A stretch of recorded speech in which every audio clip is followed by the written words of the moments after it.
The Strength in Our Scars by Bianca Sparacino. There are moments in life that feel final. A door closing, a car driving away for the last time. The silence on the other end of the phone when you know there's nothing left to say. Goodbye.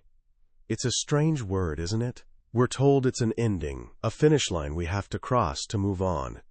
But the author of the book we're exploring today knows something deeper. She knows that you can't just unlove someone. You can't just scrub their scent from your pillowcases, or unlearn the sound of their laugh, or forget what it felt like to be so completely wrapped up in another human being. People, she says, never truly leave. They linger on street corners, in familiar songs, in that ghost-shaped space on one side of your bed. They still occupy so much room in your chest, even when they're long gone. Goodbye isn't really goodbye, not for the person left standing in the wreckage of a hurricane they once loved, trying to make sense of a suddenly empty world. If you've ever felt that ache, that quiet confusion that follows a great loss, then you already know the territory this book covers. Today, we're journeying through The Strength in Our Scars by Bianca Sparacino.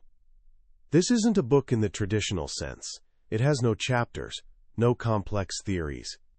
Instead, it's something far more rare, a companion, a quiet friend for the moments you feel most alone.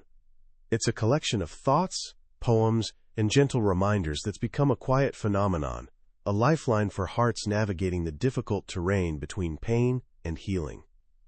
Bianca Sparacino has become a defining voice for a generation learning to navigate emotions in a world that's both hyper-connected and deeply isolating. Her work is built on a simple, yet profound belief that there's beauty in the contrast, in the light and the dark days, in the hope and the hurt, in the fall and in the rise. She's a firm believer in the broken, the people who hold their pieces together with belief, who bandage their fear and faith. She writes for souls who've managed to protect their softness, who've always known, even when it ached the most, that their wounds were healing them. This is the foundational idea of our journey today, that the hardest parts of life aren't there to destroy you but to grow you from the inside. And that's my promise to you. Over the next few minutes we'll walk through the landscape of hurt, not as a place of defeat, but as a training ground for the heart. We'll explore the anatomy of heartbreak, the sacred work of rebuilding, the quiet revolution of turning love inward, and the radical courage it takes to remain soft in a hard world. You'll begin to see your own story in a new light. You'll understand that the things that have hurt you, the scars you carry, they're not signs of weakness. They're proof of your survival. They're the source of a strength you may not even know you possess. So take a deep breath.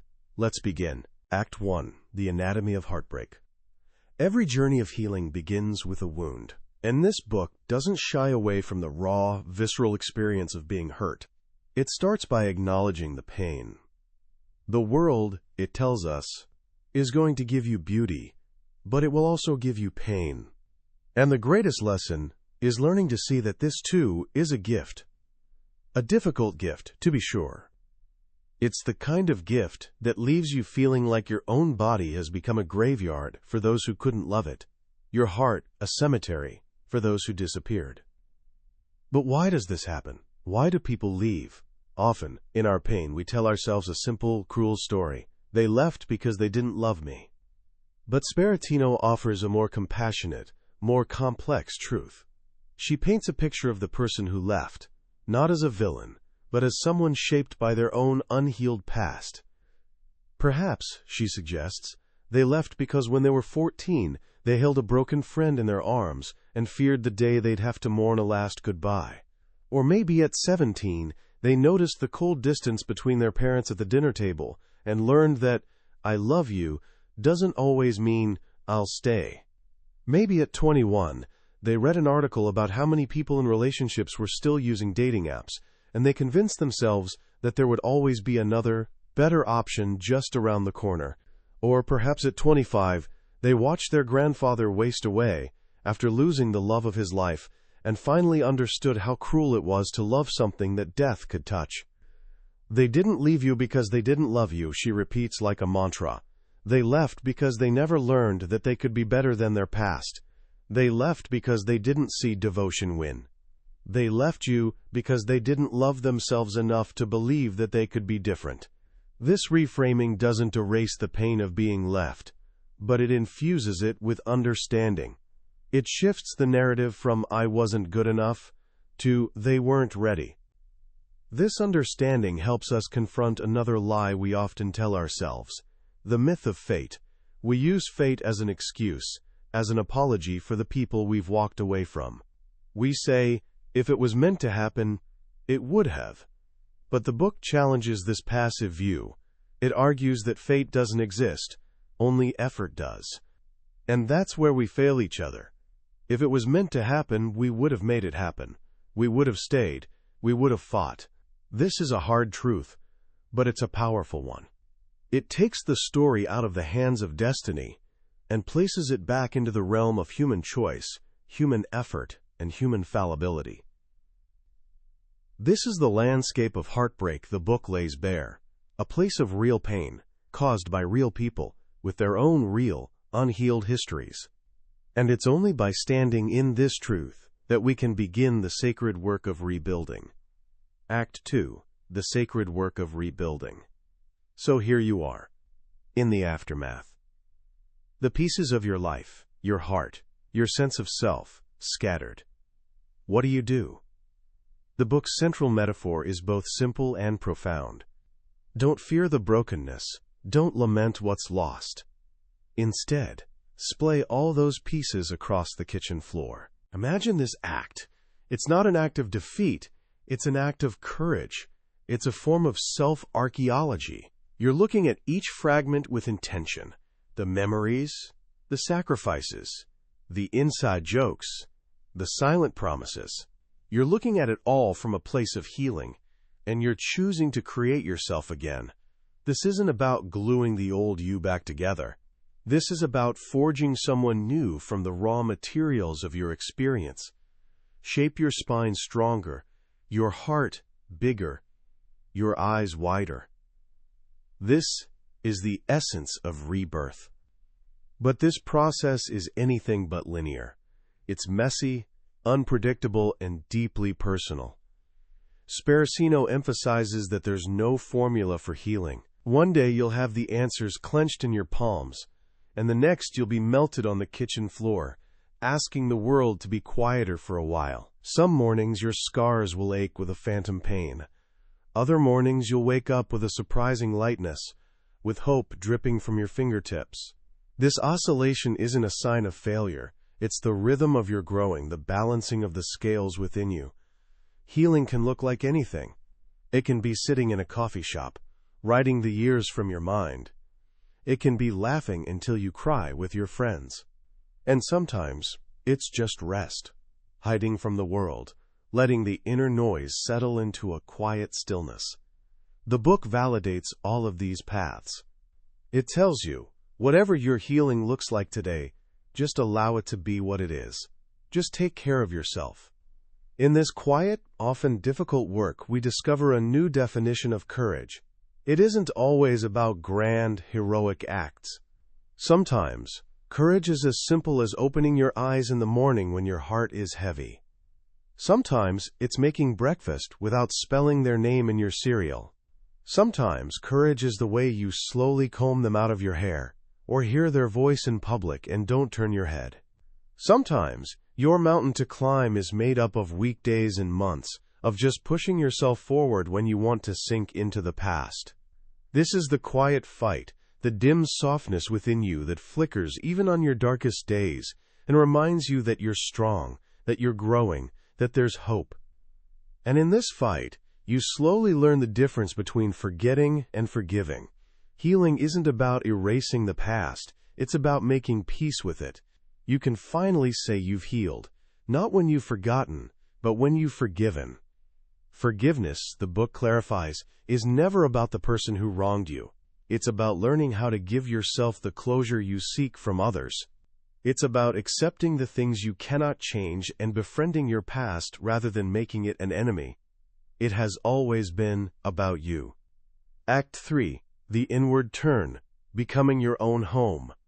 As you engage in this sacred work of rebuilding, a monumental shift begins to occur. You stop looking outside of yourself for salvation. You realize the person who broke you will not be the one to fix you. That quiet, steady power resides within.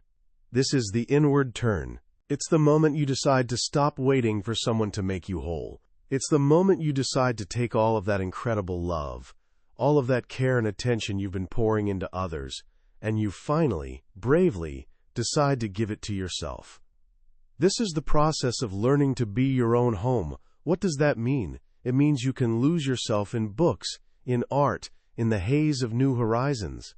You can lose yourself in curiosity, in knowledge, in passion. You can and should lose yourself in the world and all it has to teach you, but you must never again lose yourself in another person. You are your own home, and you must never forget that. This means building a rich inner world that can sustain you. It means learning how to be alone without being lonely. How to wake up in the middle of the bed and feel peace, not emptiness. How to make just one cup of coffee and savor it. How to hold your own heart, take up your own space, and confront the voids within you instead of trying to fill them with other people. The ultimate goal of this inward journey is a radical form of self-acceptance. It's a quiet personal mission. The work is done, the author writes, when they ask you, do you like yourself? And with ruthless confidence, with a certainty that comes from every tender part of who you are, you can answer, yes. Imagine that moment. That's the destination. Not a perfect life, not a life without scars, but a life where you're so profoundly at peace with who you are, flaws, history, and all, that your own validation is all you need. You're in charge of your joy, of your worth. You get to be your own validation, and you learn to be proud of the person you're becoming, even if you aren't exactly where you want to be yet. You learn to fall in love with the process, with the messiness of life, and the confusion of it all, because you finally understand that the love you find within yourself will be yours forever. Act 4. The strength of a soft heart. Having journeyed through the pain, having rebuilt your foundation, and having found a home within yourself, you arrive at the book's most powerful and counterintuitive revelation. True strength lies in choosing to keep your heart soft. The world has a different lesson for us. It teaches that after being hurt, we should build walls. We should become harder, more cynical, less trusting. It's a logical defense mechanism. We guard ourselves from sadness, not realizing that in the process, we've closed ourselves off to all of the happiness the world is trying to give us. Sparacino's message is a courageous rebellion against this hardening. Stay soft, she pleads. Do not let the things that have hurt you turn you into a person you are not. Do not become the kind of person who hurts just because you've been broken. Your heart is a fragile thing that people have not handled with care, but that doesn't give you permission to turn around and break someone else. Do not let the world make you hard. This isn't a passive state, it's an active, ongoing choice. It's the choice to risk your heart. The book is unflinchingly honest about this. You're going to get hurt again. There's no denying that. You will thrust yourself into situations that don't work out, and it will ache. But this is what your fear won't tell you. You're going to survive it. The hurt doesn't last forever, but the what-ifs of a life unlived will haunt you for a lifetime. If you don't take the chance, if you don't risk, you'll always be an ocean of questions, and life is too short for that. You are here to risk your heart. Please don't ever forget that. This strength manifests in how you show up in the world. It's about choosing to be the person who cares.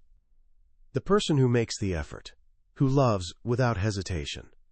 The person who bears it all and never shies away from the depth of their feeling or the intensity of their hope. Be the person who makes people feel seen, the person who shows up.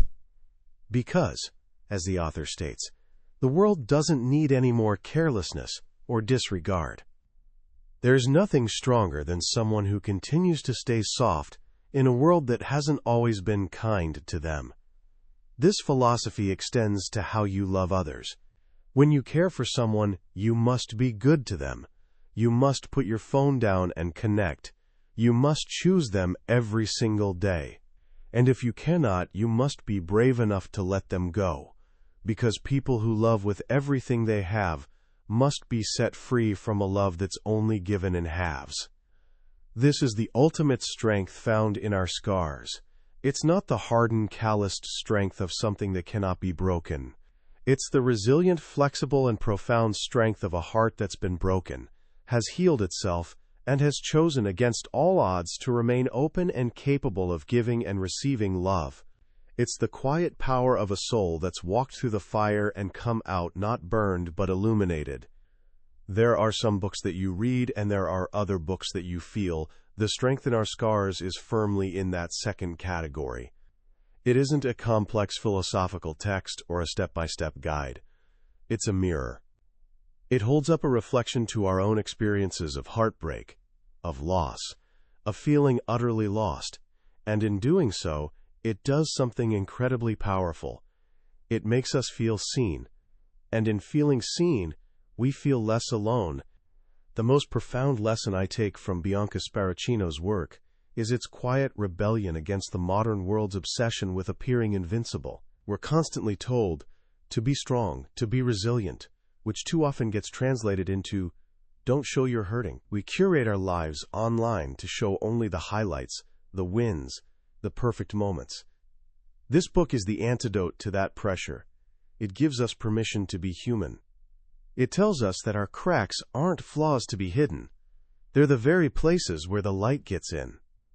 In an age where we feel pressure to time our text responses to not seem too eager, or to hide our feelings to not seem overly emotional, Sparacino's work is a call for radical vulnerability and authenticity. In a world that often values hardness and cynicism, the call to stay soft is perhaps the most courageous message of all. It reframes vulnerability not as a liability, but as the very source of our strength and our capacity for deep connection. To remain open, to continue to care, to choose love even after experiencing pain, that's an act of defiance. It's choosing to believe in the goodness of the world, even when it hasn't always been good to you. It is, in its own quiet way, a revolutionary act. For anyone navigating the difficult transition from adolescence to adulthood, this message is particularly vital. You will get your heart broken. You will face disappointments. You will have moments where you feel like you failed. This book serves as a gentle, unwavering reminder that these experiences aren't the end of your story. They're the beginning of your strength. It whispers to you, you are not what you're going through. You are not broken, you are becoming. So how can we start to live this message today in our own lives? It doesn't require a grand gesture. It begins with small, quiet acts of self-compassion. First, simply give yourself permission to feel, fully and without judgment. Find a quiet moment and acknowledge one feeling you've been pushing away: sadness, anger, nostalgia. Instead of wrestling with it, just let it be, as the book suggests. Reach into yourself and cradle it. Give it a home within you for as long as it needs to stay. This act of gentle acceptance is the first step toward releasing its power over you. Second, practice being your own biggest fan. We're so quick to fight for others, to believe in them with such intensity, but we often forget to fight for ourselves. Take a piece of paper and write down one thing you're proud of yourself for today. It could be for getting out of bed, for finishing a task, or for being kind to a stranger. Don't downplay your own wins. Learn to cheer for yourself. And finally, practice the art of softness as an action. Take one small step to show care in the world. Put your phone away when you're with a friend, and truly listen. Send a text to someone letting them know you appreciate them. Choose to be the person who makes the effort. This not only strengthens your connections with others, but it reinforces the choice, within yourself, to remain open and caring. That was a journey through The Strength in Our Scars by Bianca Sparacino.